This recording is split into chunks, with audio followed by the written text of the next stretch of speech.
Hi, everybody, and welcome to In Media, an MAB podcast. I'm Casey Jones. This is the show where we take a deeper dive and a closer look into the voices who shape the media that we trust, the responsibility they carry, and the influence that they hold. And we've got a special show today, special episode. For the first time ever on In Media, we've got two guests. It's the morning team from WILX, Seth Wells and Maureen Halliday. Thank you both for coming to In Media. Absolutely. Happy Thanks to for be having here. us. Double whammy. Yeah, I mean, as if you guys don't spend enough time together Yeah. on a desk, right? Right. 12 and a half hours of live television on Channel 10 every single week, and here you are at the MAB desk. I'm curious, with all that time that the two of you spend with one another, is there something that you discovered about the other in studio that has surprised you about them out of the studio?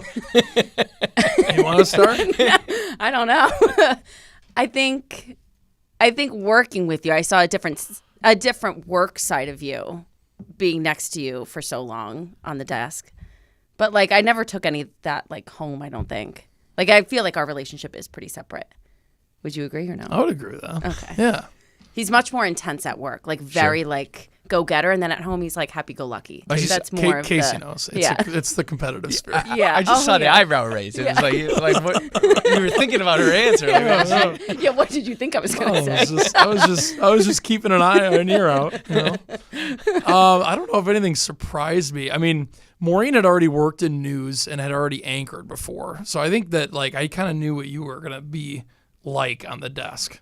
I think I didn't know what I was going to be like. Yeah, I don't think I really knew what you were going to be like. Yeah, but it wasn't really surprising. I followed the Casey Jones career path, where I went from sports to news, morning news, after working late night sports.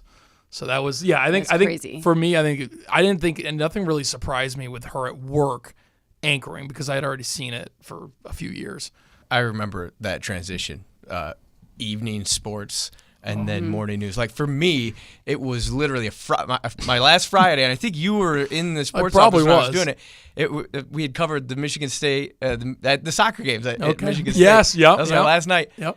Midnight, you get out of work, and then Monday morning, I went to work at 3:30 in the morning. It was like boom, boom. There was no rest. It was like straight on, and then terrible. did it until morning. Then I do this morning show. It's similar to you guys, live 4:30 to 7. This is before all the streaming plus extra content stuff that people do nowadays. But I remember 12 and a half hours of live television with this co-anchor. Who became my work wife, quote unquote, because at times like I saw her more than I saw my real wife. Yeah. Different dynamic for the two of you. For everyone who doesn't know, these two are married. Yes. Yeah. Work wife, real wife. Yeah, they're the same thing. Yeah. It's funny that you do hear that a lot. You hear a lot of coworkers be like, "Oh, you're my work husband." It's like, well, she says it's real. Yeah. Yeah. It's just unique. But it's fun. I think there are moments where I'm like, okay, maybe we need like an hour apart. That would be nice. Come on. No, I know. I'm super easy It's to be just- around it's the all drive- the time, 24/7, No. without a break. It's the drive into work. It's like 2 a.m. I'm not a morning person. I've the turned slightest. into one. I'm Oh, serious. I actually like have. a personality flip. He's singing in the car, and yeah. I'm like, Get okay, the day started. maybe Let's we could go. be maybe we could be quiet.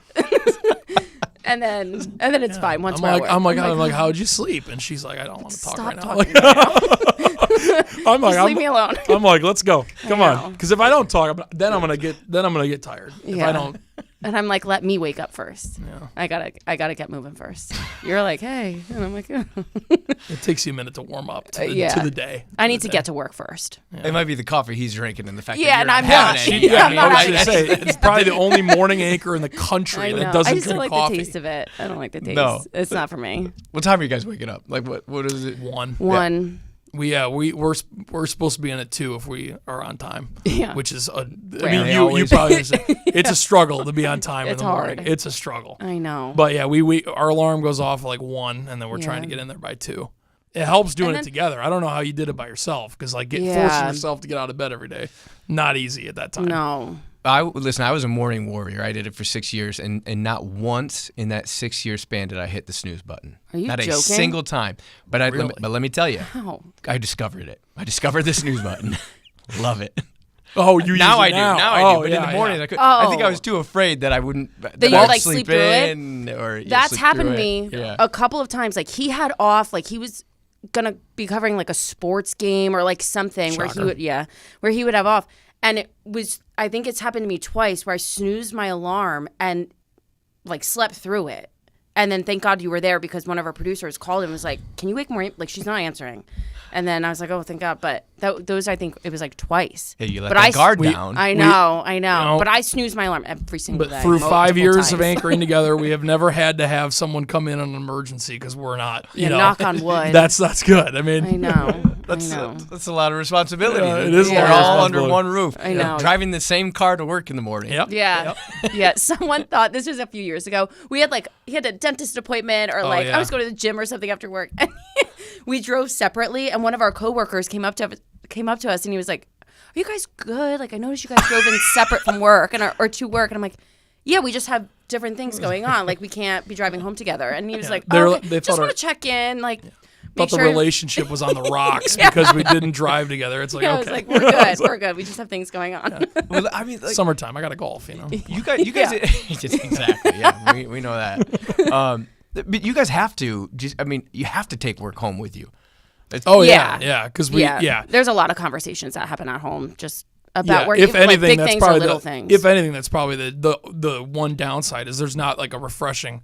Tell me about your day. Tell me about your day. We It's already just know about each other's day. constant. Like, you get home, there's not much. Like you go home and see your wife. It's like, hey, what do I need to know? Or Yeah. there's like we. Or he'll be like, "Did you see the email yet?" I'm like, "What email?" Yeah. It's little things like that. Or we'll talk about the show at home and be like, "Oh, I kind of messed that up," or "I think we should have done that different." And it's How do you turn it off? Because you have to turn work off eventually, yeah. right? Like She's better at it. I do need to disconnect. I'm like, all right, but you're just so ingrained into it. Like he's constantly like on Twitter, on Facebook, posting or consuming news. There is a point where I need to turn it off, but your brain is wired to constantly be on, I think. Mine's not. I'm like, we It's gotta the take a beat competitive here. thing. I don't Yeah. like to lose. So. Yeah. He's like, see "Oh, I saw something. I got to send it to news I'll tips see a and press whatever." release about a tree down. I'm like, oh, this is Yeah. Breaking send news. it right Gotta away. find that tree. Send it right away.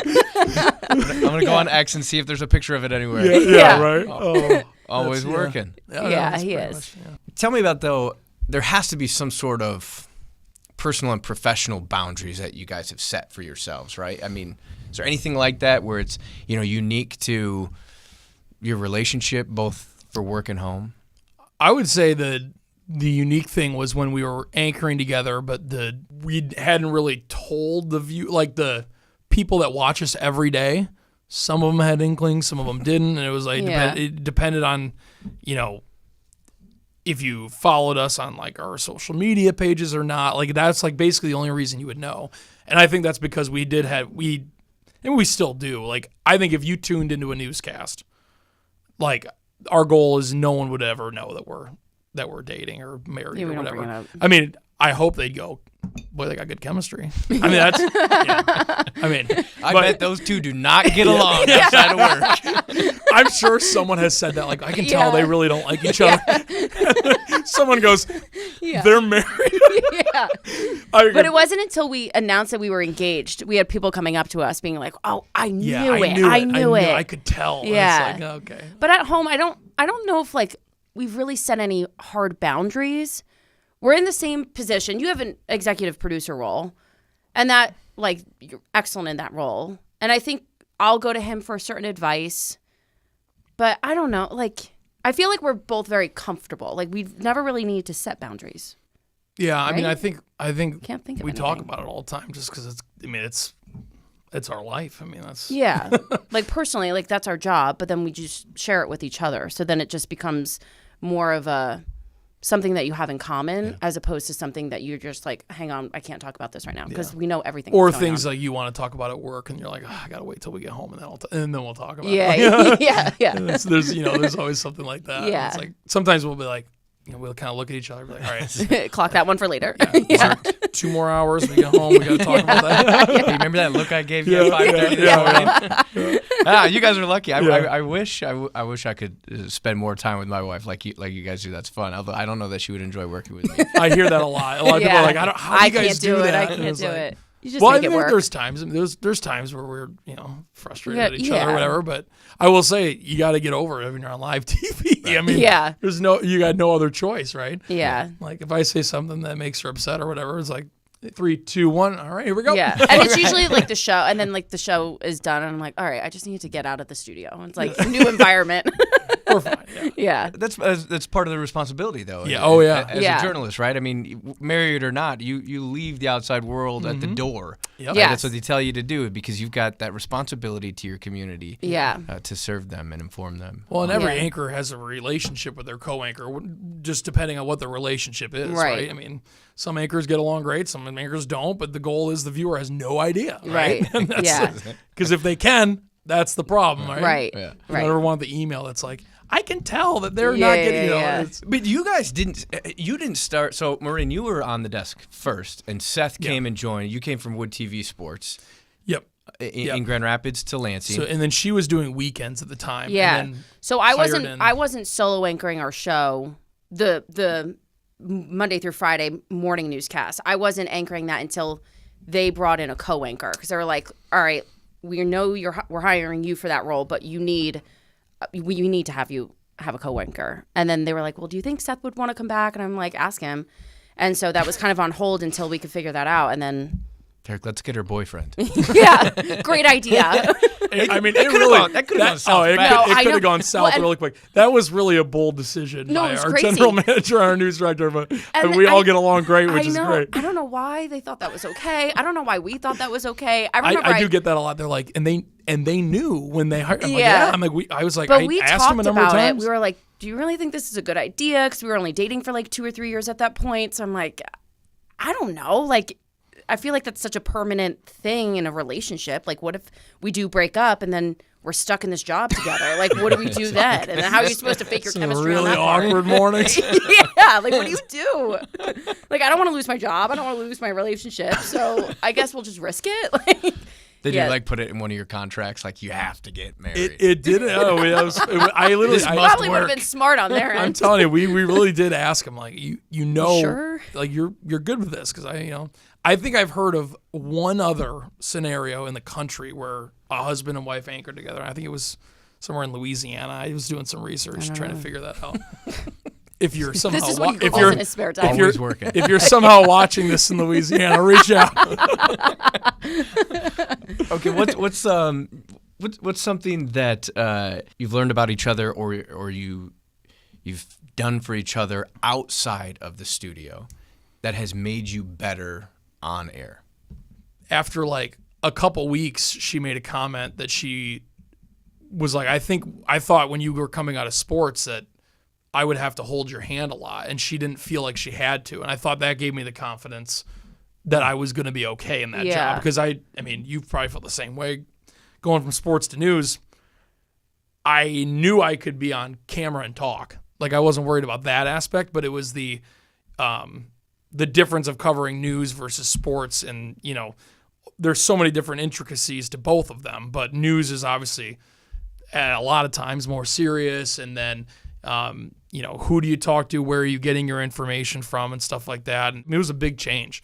It was more intense. Yeah, it was a big change for me. And I think you saying that even after just a few weeks of anchoring together gave me a lot of confidence. I was like, all right, well, if she thinks that she doesn't have to hold my hand in news, like, I think I'll be able to make it in this. Yeah. I also feel like you know Seth very well, so his confidence is sometimes, I'm just like, how do you have this much confidence?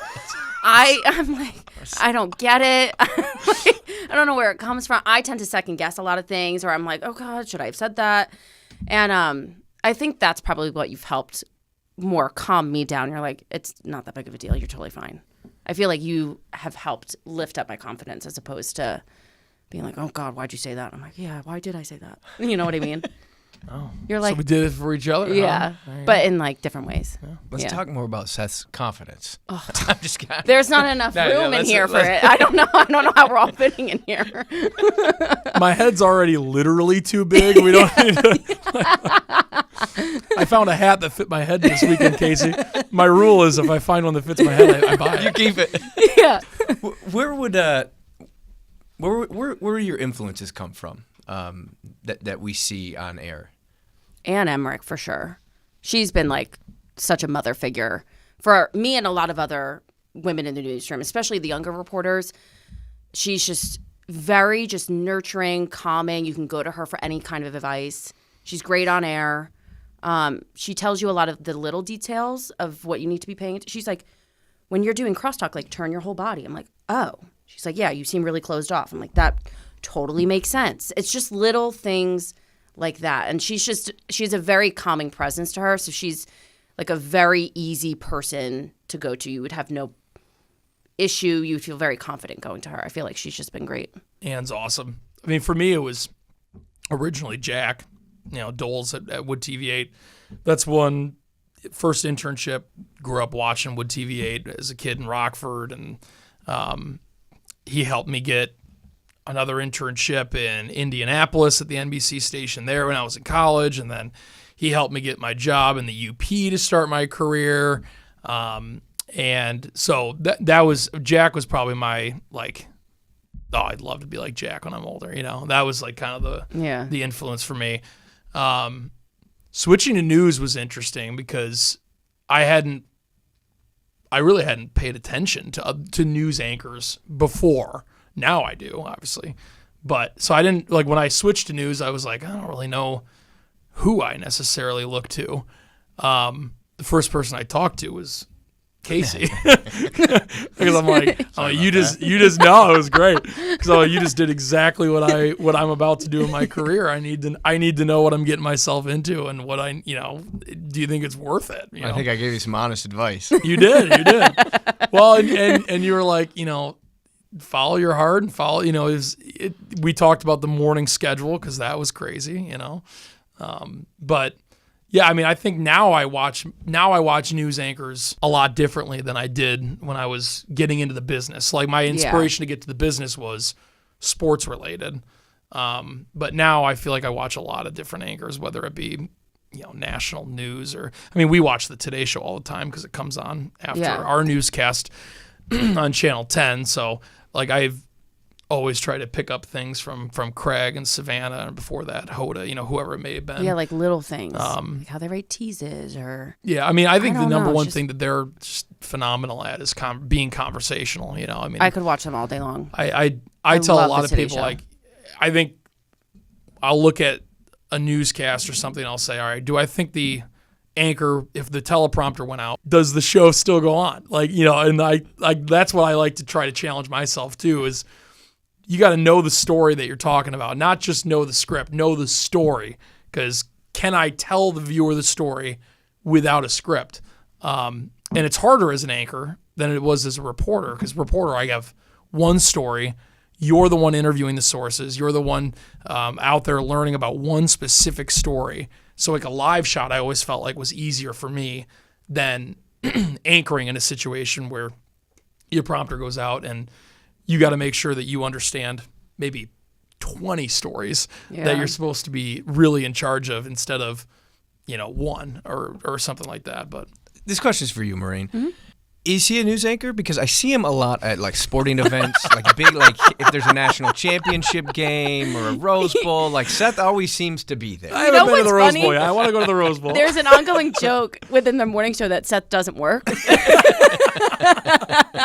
And there's also an ongoing joke that I don't sleep because all I do is work. So I don't know. I don't know what side of the coin is real. I think they're both probably real. Yeah. So he is very active in both news and sports.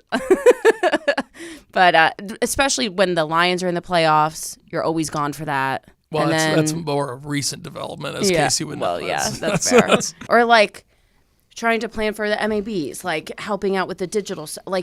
You just have your hand in all these different departments and buckets and all this stuff, but you're also good at it and people rely on you for it. So it's not I'm not ever really bothered by it. Maybe if it's 2 a.m, I'm like, oh, great, now I got a solo anchor for 3 hours. I would say when she solo anchors for 5 days in a row. Yeah, solo anchors and produces. That happened one time. Would I tell her? I'll give you a package. Yeah, I'm like, make it 4 minutes. That doesn't change the conversation at the dinner table. No. Really? It's good. I'll be like, must be nice that you get to sleep in. But other than that, for a week, like, and then you flip your sleep schedule back. Yeah. It's hard. It's a grind, right? I mean, it does make it easier when the person on the other side of the pillow knows just how difficult when we first started dating, I was the morning reporter. So I was getting up by myself at the time. And it was just like, oh, my God, here we go again. And then now it's, okay, all right, we're in it together. It's a different kind of feeling with it. Makes it way easier to do it. Also for planning purposes too, like, Also both know that our weekend ends at, Sunday at 5 p.m. Like it doesn't, a lot of people are like, oh, I want to go watch Sunday Night Football with friends. Like, no, that's not an option for us. Like, and we're going to nap on Friday after work. We're on the same, it does help a lot to be on the same schedule, and just knowing the business too. Like, I feel like it'd be hard to explain to somebody that's never been in broadcast television, like, hey, there was a horrible, story or something horrible happened in Lansing. I got to be at work for the next 20 hours, or whatever it might be. I'd be more sympathetic to that as opposed, because then I understand the grind of it. You guys are also in such a unique position in so many ways. I mean, you sit at a desk together every single day and get to bring it home and have these dynamic conversations about the work you just did, the work you're going to do, the future.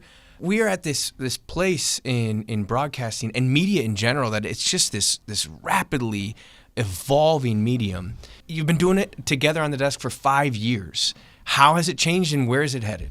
I mean, the number one thing recently, there's 2 things. One is how are broadcasting companies, I think they're still figuring this out, how are broadcast companies going to incorporate AI into the workflow in a responsible manner?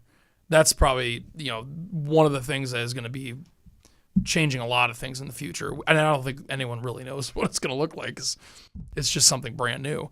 And then the other thing is you got to be on digital first, and you got to be on it in a capacity where people know how to find it, which is another issue, is trying to make sure everyone knows where are you on all these platforms and what, how are you going to get the product that they're looking for to them. So I think that this, digital and streaming is a big part of digital right now, and the streaming platforms, streaming channels. I can go shoot a whole story on my phone and it will be in 4K video quality. That is it's a game changer. I mean, if I'm driving home and I see some breaking news, we could have broadcast quality video on my phone. And that's just, 15 years ago, you would have never dreamt of that. It's just another different world. I was going to say the viewership is also different. Everybody's cutting the cable cord. But when we track ratings, we're not looking at YouTube TV and who's watching us on all these different streaming platforms. So it's like, how do you know how many people are actually really watching you at the time? Yeah, trying to figure out the exact ratings and what the differences are from 10 years ago to today. So there's a lot. It's tomorrow it'll be something different. Yeah, we'll come back on. We'll give you a different answer. Yeah, it's always changing, rapidly evolving it.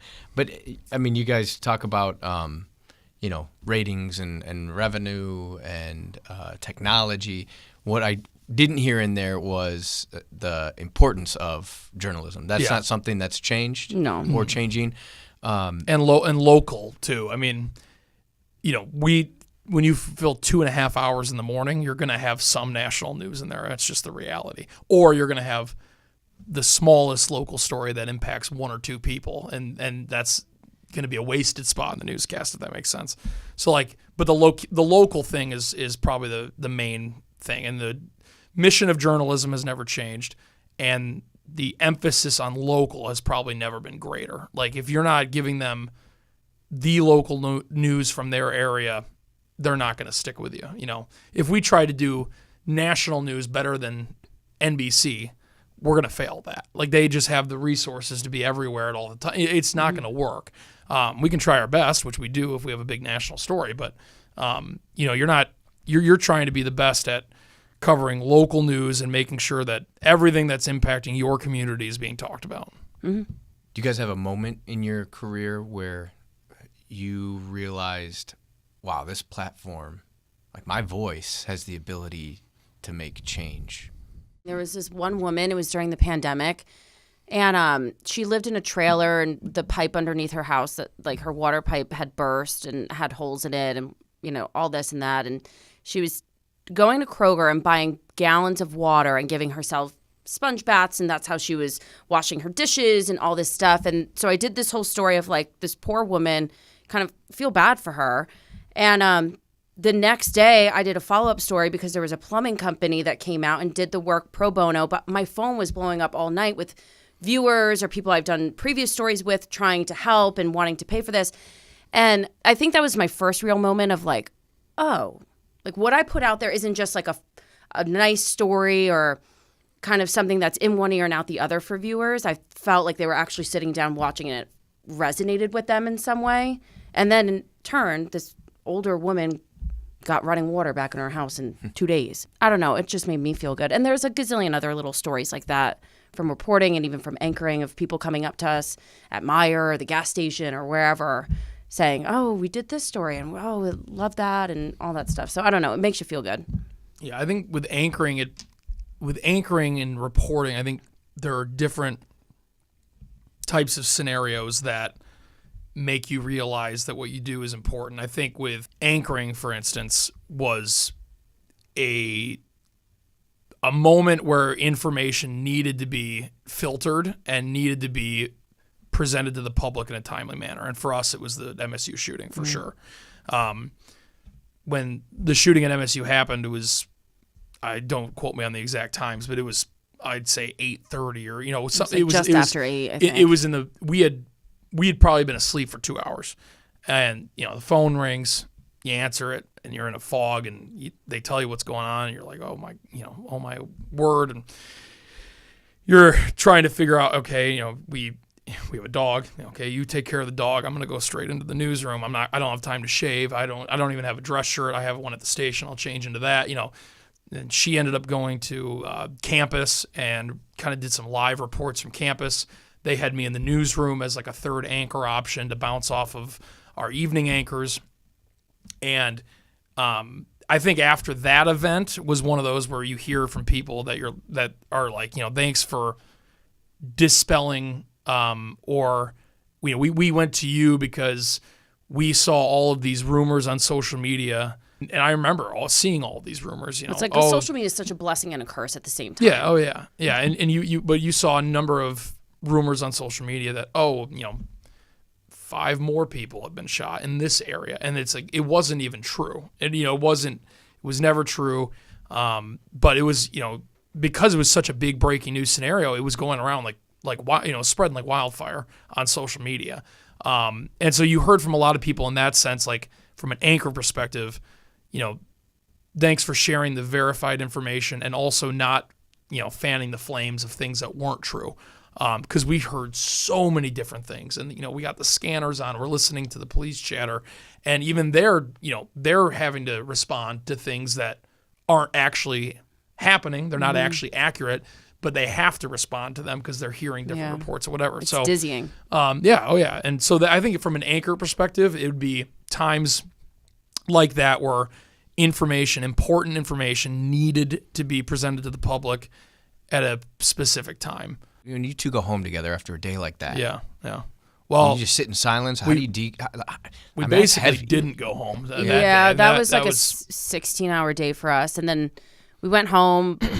And I think there's so much that's happening from when we were woken up to the whole night of the shooting, and then the whole day after the shooting, because we had the morning newscast, So you're in the evening newscast, then the morning newscast. Overnight, they had press conferences overnight. Yeah, I was at MSU until 2, and so you're kind of you're all over the place. So when you come home, you almost like don't want to sit in silence because you're like, we hadn't seen each other really all day, and when we're in the newscast, it was go, go, go. There was no downtime. So we kind of came home and just debriefed everything that happened from when I was at MSU to when you were in the newsroom bouncing around on responding to friends and family that had reached out too. Oh, that was another thing. That was, responding to friends and family that had texted you and you didn't even have a remote second to look at your phone. And then, journalists are covering the story, but the story is impacting journalists too, specifically in our newsroom and I'm sure other newsrooms in this area. We probably had over a dozen people in our newsroom that had graduated within the last year or several years that went to those buildings and were a part of those classrooms. And it was tough. And we had counselors brought in. Our management made sure that there were trained counselors available for any employee that had to talk about it, because it was not, it wasn't an easy story to cover, wasn't an easy story to process in the days and weeks after. We had a number of people that were, that called off for a few days, a while to try to get themselves in the back, in the right mental space to be able to come back to work. And so I think the other part of that was a lot of it was trying to step up for those people that needed additional time to gather themselves and to, mourn. They were, you're covering the story, but you're also mourning the people that were lost and the just the overall scare that it gave the entire campus community. Yeah. I think everybody was impacted by the shooting in some capacity, but the kids in our newsroom who had just graduated or had recently graduated, it really hit home for them. Especially there were a few that were like, okay, you really need some time off. And I feel like that's just more of a natural stance for us to take, is to just kind of push forward as opposed to sit in a mental space. We try to I like to say, I don't think we're old, but we are older for some of the people that are working in our newsroom. Yeah. There's a lot of people that are fresh out of college that, it just hit really hard, or they knew people that were still in classes. Right. There. Yeah. So there was just a difference as far as that's concerned, but it was just a tough time for everybody. But so that's I think going back to your original question, that's when you're anchoring, I think those kind of events where the community is watching, the community needs verified information. They don't want to be, they want to know, is this thing that I'm seeing on social media true or not? Reporting wise, it's similar to her. It's when you do stories on people and you see the impact for those people. I had a really unique opportunity to one of my high school friends, Mitch Brummel. He had a really tough battle with cancer. And we got married in October of 2025. And 4 days after we got married, I was able to set up an interview with Mitch and his dad, because what had happened was Mitch is a longtime Detroit sports fan. We grew up in Rockford together. And Matt Stafford signed him a football, a jersey. Stafford sent him this whole, video wishing him well, saying, keep fighting and all this stuff. And I saw that. I was like, I'd love to reach out and do a story. And, luckily for us, we didn't go on a honeymoon right away. We still haven't gone. We'll figure that out. We came home and, again, 4 days after our wedding, I did a Zoom interview with Mitch and his dad. And Mitch and I were really, really close in high school and even middle school. And, we go to college. We went our separate ways a little bit in college. We would keep in touch, but not see each other all the time. And so we were on a Zoom call that I had to upgrade our Zoom plan because we were running out of time. And the first hour and a half of it wasn't even interviewing him. It was just talking and catching up. He was in his hospital bed. His dad was there. His wife was there. And it was amazing to talk to him.